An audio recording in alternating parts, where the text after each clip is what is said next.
Hi, my name is Kelly Nicholson Harrison, and I am the CEO and founder of She Business Management. She stands for Sustainable Holistic Evolution and Change. So today I wanted to just pop in and I wanted to talk to you about employee retention and why it's important and what we can do to hold on to our employees because they are our most valuable asset. So there are a number of different things that we can do to increase employee retention. We can be specific in our hiring decisions. We can offer competitive compensation and benefits. We invest in our work environment. We need to pay attention to our organizational culture, invest in training, of course, listen to our employees, provide feedback, and recognize accomplishment. So let's start by talking about why employee retention is important. Employee retention is important because they're our most valuable asset. They are our biggest number on our P&L. When we add together our salaries and wages, along with our benefits and other employee-related expenses, they're the biggest number on our P&L. Yet they're the number that it's most difficult to control. We can look at overtime, we can manage overtime, and so on and so forth. But still, we're not going to get that a dramatic impact by cutting out overtime. Yeah, a little bit, depending on the business and so forth. But they are the biggest number on our P&L, and our employees are our most valuable asset. They are our most valuable asset because they have all of the unwritten knowledge in their head. They know our customers best. They know all the little quirks of our machines. It's the one employee that's been there for 20 years that knows how to, unjam the copier and save us that added cost of calling for service. So our employees are important and we want to retain them. And there's a number of different things that we can do to do so.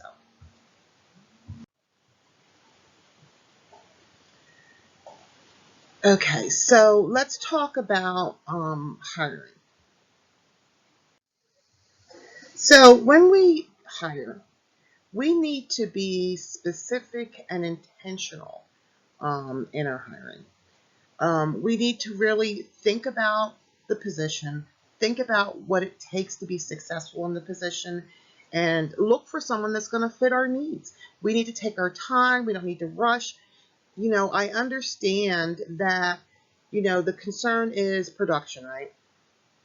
And, having a hole in that position or having that position unfilled leaves either, more people or, someone with more work or, production is down, whatever the case may be.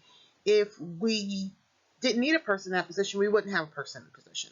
And so it's causing us some heartburn, some disequilibrium, not having them in the position.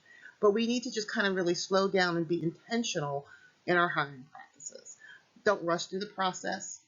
Um, take the time to find someone who is a good fit, someone who's going to have the skills, yes, that we need in that position, but also someone who fits in with our organizational culture, someone that fits into the department. If we have a bunch of people in a department and they are all kind of like, self-starters and self-motivated, that they, are able to think outside the box, they're problem solvers, throwing someone into the mix who doesn't fit, it's just going to cause us some heartburn later on. So we need to really, be intentional in our hiring processes. Go through the process. You may find the perfect person, on the third interview or the 3,000th interview. Whatever the case may be, we need to take the time, go through the process, not rush it, not just place a person in the seat, but have the best and most qualified person in the seat. We need to offer and be competitive in our compensation. So a lot of times when we think about that as business owners, we think about where we fall on the scale in terms of money, monetary compensation, right? ABC company is offering, $11 an hour, while I'm offering $15 an hour. That's going to make me more competitive. Or, ABC company is offering $15 an hour, but the most that I can afford to spend is $13 an hour or $14 an hour. But it's the benefits as well. Especially when we're talking about millennials and we're talking about Generation Z, benefits are very, very, very important.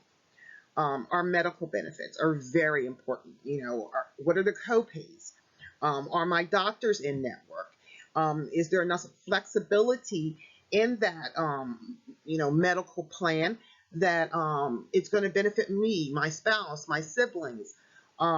It gets talks about, we need to think about how the plan is structured.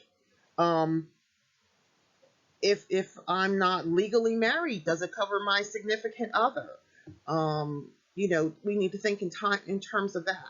So when you think about being competitive in terms of being able to capture the best and brightest employees, you think about compensation. You have to think about benefits as well. And there are other minor benefits that can be a perk. Does the company offer some kind of stipend for daycare? If I put my children in, XYZ daycare, do I get a 5% discount? Am I able to do a payroll deduction to pay for daycare or my gym? Can I receive some kind of discount in terms of my cell phone coverage or my auto insurance or home insurance? So those are benefits too, and that's time that we need to invest in that, because especially when you're talking about millennials and Generation Z, benefits and compensation are very, very important to them. Does the company offer tuition reimbursement? What does that look like? What's the payback? All of those things are important to our young people. We need to also invest in our work environment. A lot of times when we think about the work environment as leaders, as owners, we think about the production line. When we think about, is that a safe environment for our employees? Are we using the right chemicals? Are we making sure there's enough ventilation? Are we making sure that it's a clean environment? Are we making sure that everyone has non-slip shoes on? But you have to think about your people in the office as well. What is their environment like? Is there a lot of dust? Cleaning, especially with, COVID and the pandemic that we're in. How often in our prior normal were the offices being cleaned? Were they being cleaned once a week? Were they being cleaned every night? What did that cleaning look like? Was it just emptying the trash can, or was there deep cleaning? You have employees that are allergic to dust. That might affect them. What chemicals are you using to clean, and what's the aroma in the office? Is the air kind of stagnant? Is there enough circulation? And you think about the climate of the office. Is it cool in the office? You have some employees where, working in an office that's extremely cold, it's going to affect their joints. They have arthritis or any type of other, ailment. So we need to think about our work environment, invest in our work environment. Are there enough supplies? How are the chairs? Are the chairs, good? You'd be surprised. Employees will argue to the death for a better chair. Does it support their back? Is the lumbar correct? We need to take time to invest in these, because these are things that are important to our employees. And at the end of the day, once again, our employees are our biggest asset, and we want to be able to keep them. We want to be able to retain them. So, definitely we need to think about our work environment. Our organizational culture. This is huge, huge, huge, huge to employees. I've had employees that have said, I love my job. I love my manager. My commute is great. It's near my daycare. Hey, I like the fact that there's a gym in my building. It's my preferred gym, so I can go and work out during lunch or during my break. I love the fact that I can eat outside, that there are picnic tables. But you know what? The culture is terrible. I hate the stress. Everything is um, uh, um, an emergency, a fire drill. Every single thing is a fire drill. Never ever do I go into work and it's the same thing over and over again. Or there's some kind of consistency that can give me some kind of comfort. Every once in a while, there's some fires to be put out. Never can I say that, but every day is a fire drill. Every day, all day long is a fire drill. So you know what? I love the environment. I love my job. I love my manager. I'm going to have to drive further to work, or hey, you know what? I'll get a membership at a different gym because the organizational culture is such that I don't feel that it's beneficial to me. It's huge. The other thing that you have to think about in terms of the organizational culture and that you have to have your finger really on the pulse of is bullying. Are there some just not nice employees that work for you? They might be great to you as boss, but are they creating a hostile work environment for their counterparts? Is the culture cold? Where you walk into work, no one's talking to each other. They only send emails back and forth to one another. There's no interaction. There's no hi. There's no goodbye. All of these things are part of your organization. Is this how you want your business to be viewed? This is your baby. So you have to think about that. The organizational culture is huge. You have to really work very hard to have a pulse on this because employees won't always come to you. They'll go to their managers, supervisors, the managers and supervisors. You have to challenge them as a leader to be on top of this, to make sure that the culture is what you want your brand to represent. I wouldn't want to put out a product that was inferior. I wouldn't want my business to be viewed as one that's hostile, that's bullying, that's cold, that's just not pleasant. So definitely organizational culture is very, very big, and it's one of the most difficult things for a leader to really have a pulse on. It's going to take some work on your part, and we'll talk later about how you can do that. Training. This is huge with employees also. When I talk to employees and I ask them, why did you leave your last position? Money is probably, the top thing. But then there's training. Hey, I was there for a lot of years, but I'll tell you what I learned on my own. I had to teach myself. And then, once I figured that out and I felt like I had a good sense of what was going on and what I needed to do to be successful in the job, hey, that it changed. They put me in another position. The software changed. The process changed. And there I was, left to figure it out for myself on my own again. And, I just didn't want to go through that again. If I'm going to learn something else, hey, I might as well be paid more money. I might as well be closer to home, or I might as well be closer to my daycare, or if I've got to go through all that angst and that gnashing of teeth to try to learn things on my own, hey, I might as well be eligible for tuition reimbursement or some of those other compensation areas that we talked about earlier. But training is huge. It's huge. And most companies, where they fall short is not offering enough training, not being consistent with their training, not following up and following through with their training. You have 9 times out of 10, what happens is you apply for a job, you get the position.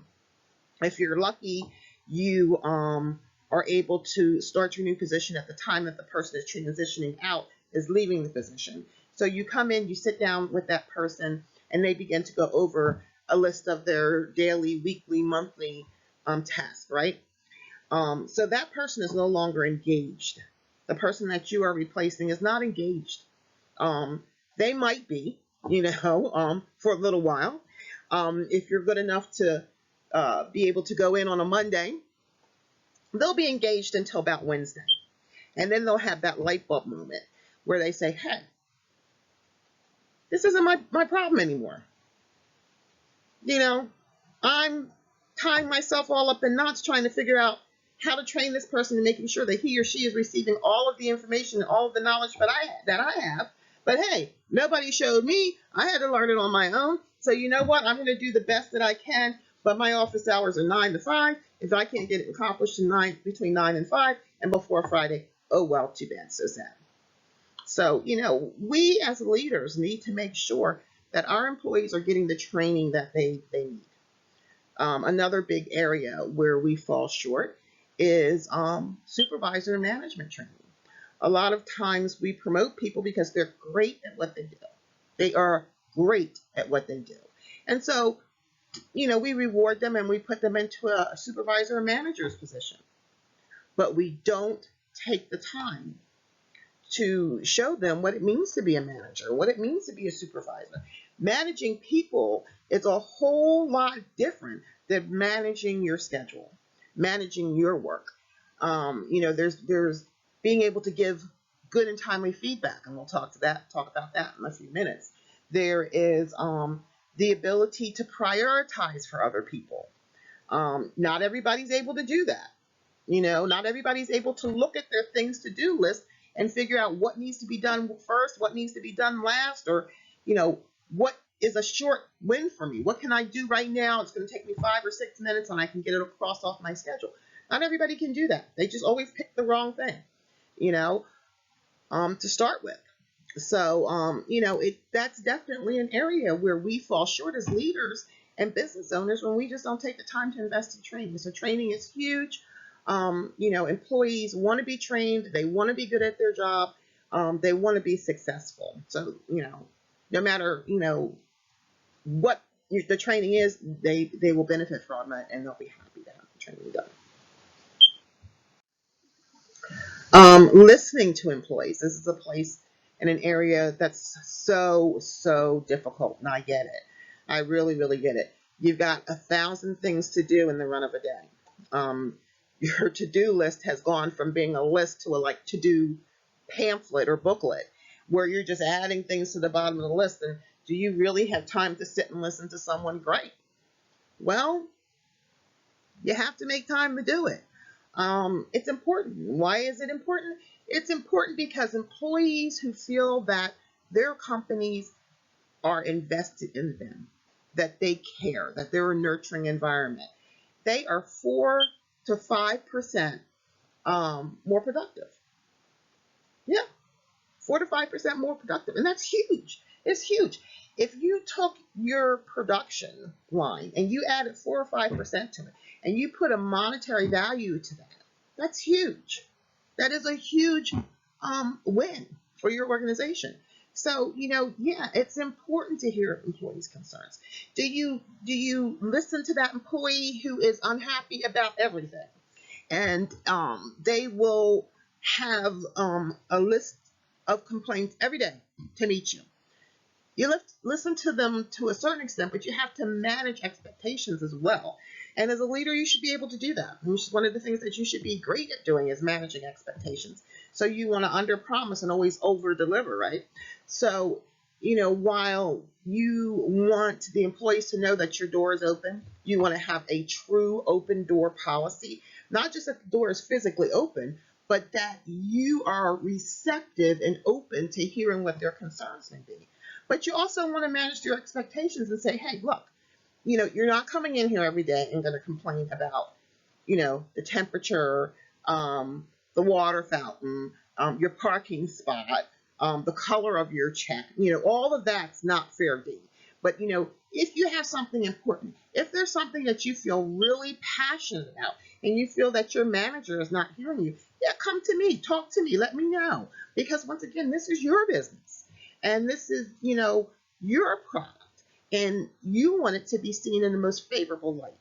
And that includes employees that may leave the company at some point. You don't want them bashing your company. You want them to come back and say, hey, it was time for me to move on.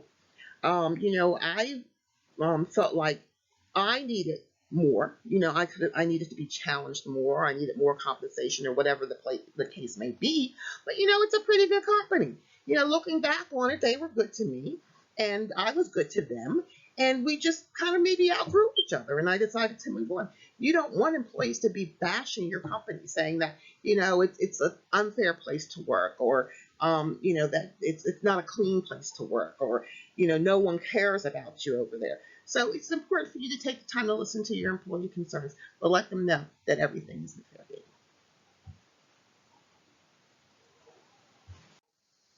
game.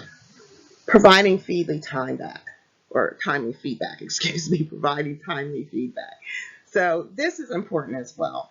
Unfortunately, what most companies do is they don't have those difficult conversations until it's annual review time. It's time to actually put a monetary value on the work that you've been doing for a year, and to decide whether or not you're going to receive an increase, if that's possible. The company is in a position to be able to do that at the end of the fiscal year.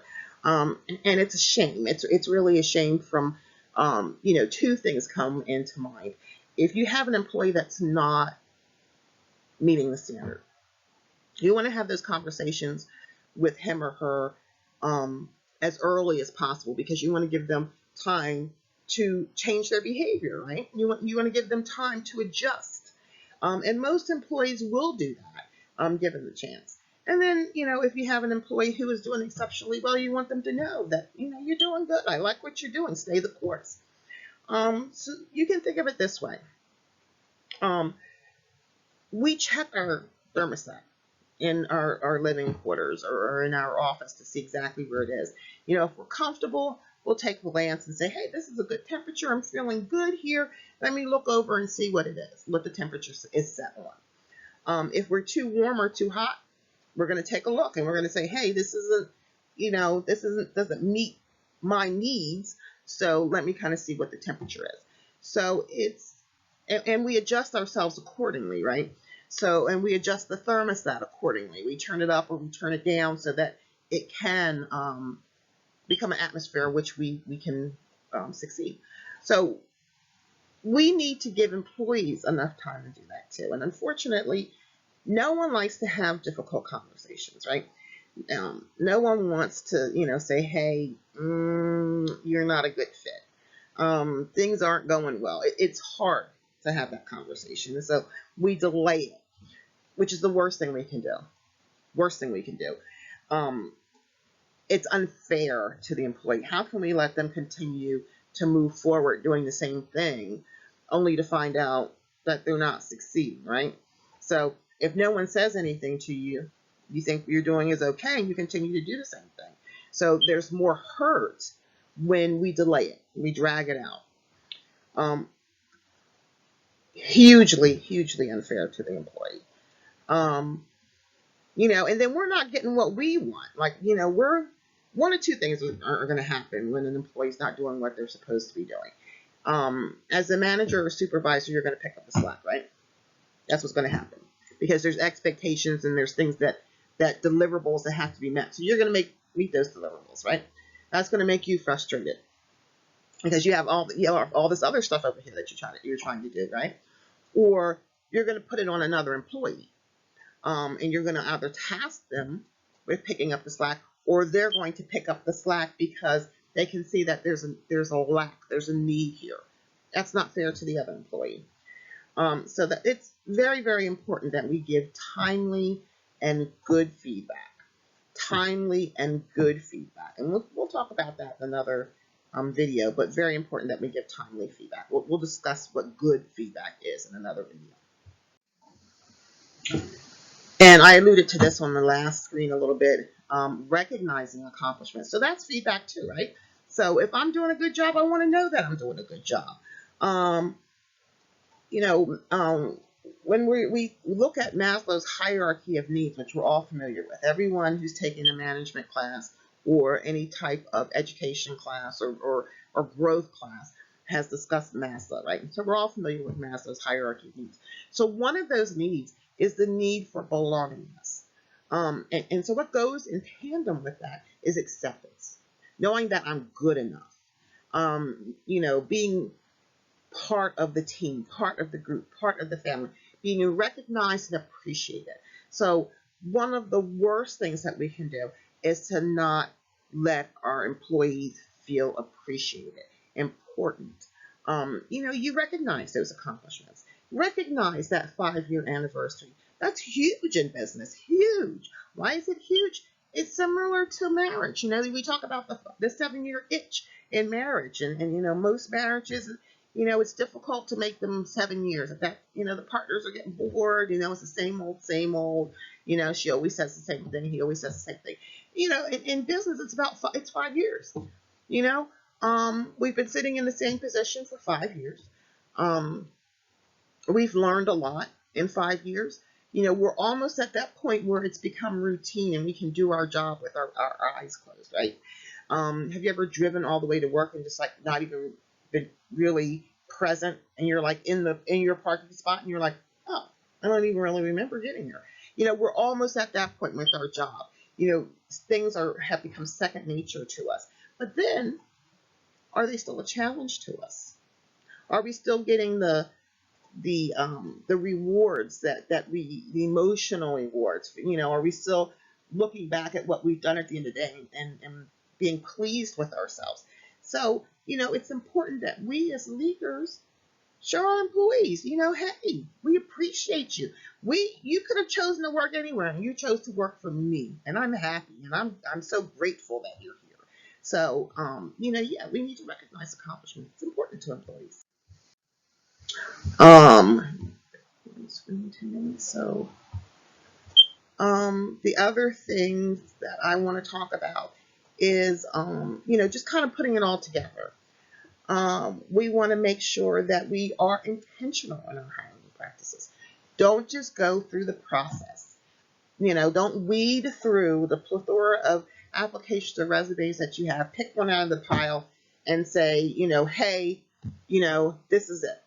Or pick the best three and say, okay, I've got three here. This person seems great. This person seems like they, aren't that great. And this is the happy medium in the middle. I'm going to interview all of them, and I'll probably go with that person in the middle if they interview as well as their resume looks.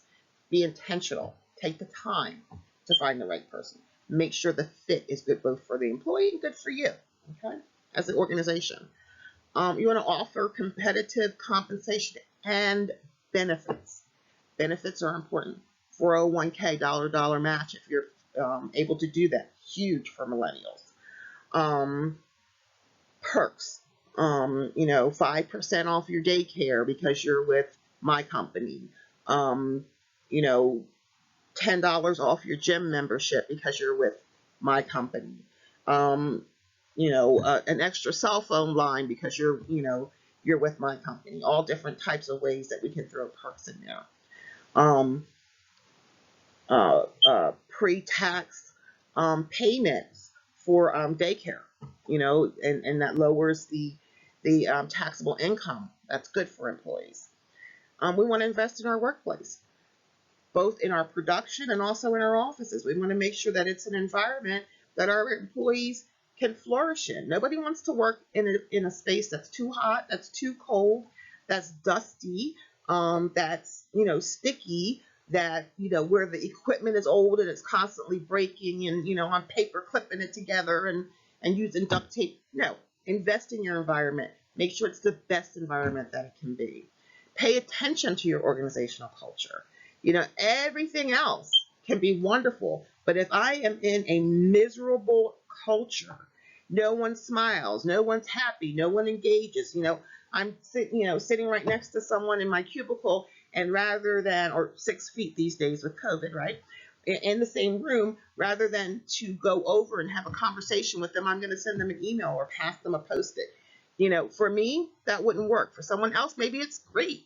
You have some people that aren't social, and I don't want to spend a lot of time, at the water cooler talking to you. I don't like the constant chit chat, and the office is too loud.